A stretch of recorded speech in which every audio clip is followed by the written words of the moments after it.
બોલો બા, ક્યાંથી આવ્યા છો? સુરત. સુરત થી. પાંડેસરા. પાંડેસરા. શું નામ કાકા તમારું? દિલીપભાઈ પ્રજાપતિ. દિલીપભાઈ પ્રજાપતિ. સુરતમાં પાંડેસરામાં રહેવાનું. કેટલી ઉંમર થઈ તમારી? મારી 74 વર્ષ બેસવાની તૈયારી. 74 વર્ષ થઈ ગયા? 74 વર્ષ બેસવાની તૈયારી. ઓહો હો હો, બરાબર. કોણ છે તમારા ઘરમાં? કોણ કોણ છે? 2 છોકરા છે પણ આવતા બી નથી ને રાખતા પણ નથી અમને. નથી રાખતા? 5 વર્ષ. આ શું તમારે પેરાલિસિસ થયો છે? 5 વર્ષથી તો હું દવા ચલાતું જ નહીં તમારથી બિલકુલ? ના ચાલે.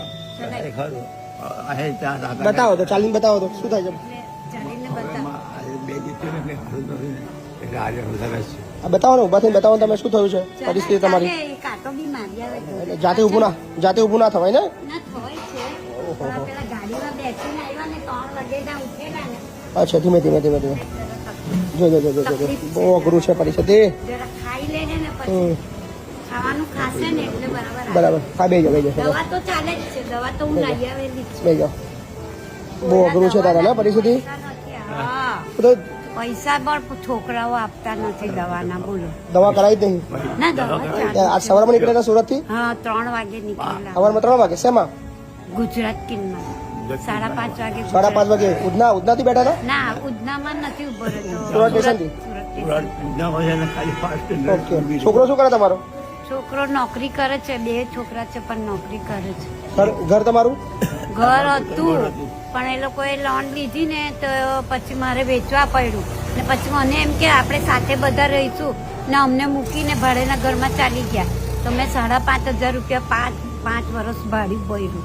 તમે ભાડે રહેતા હતા કાકા? હા, એ દળિયા બનાવતા હતા દાદા. દળિયા બનાવતા. પડિયા બનાવતા. હા, હજુ સુધી પડિયા બનાવ્યા. ઓહો હો હો. ને છોકરાઓ આવી રીતના દવા ના ચાલી ગયા. એ પેલા જે કોન્ટ્રાક્ટર હોય ને એ પોતાના ડીશ લઈ લઈને મશીન લઈ લીધા બધા, એટલે તમારે કોઈ જરૂર ના પડે. મશીન છે હતું. મશીન છે તમારું? મશીન બી હતું. આ ઘર ખાલી કરી દીધું તમે? ખાલી કરી મૂકી આવ્યા છે. પોયરા કરે એટલું શું કરવાનું. ઘર મૂકીને આવતા રહ્યા? હા, મૂકીને આવી રહ્યા. 2 મહિનાથી એટલા કંટાળી ગયેલા. ખાવાના મગજ જ નહીં ચાલે ને અમારા. ભાડું બી નહીં આપ્યું 2 મહિના? ડિપોઝિટ આપેલી છે. ડિપોઝિટ એટલે કપાઈ જાય એમાંથી? ના, કપાઈ જાય તો પોયરાને ફોન કરે તો આવશે. બરાબર. કરવા દો ને થોડુંક માથા પર પડવા દો ને. પડવા દો માથા પર. કોઈ ચિંતા નહીં, અહીંયા તમારી વ્યવસ્થા કરી દઈએ ને. શું આવા જેટલા પણ લોકો છે એમને મોકલી આપજો. અહીંયા ધરતીનો છેડો વૃદ્ધાશ્રમ તમામ જાતિ, તમામ સમાજના, તમામ એવા વડીલો માટેનો આશરો છે. તો હા, ચિંતા ના કરશો ને.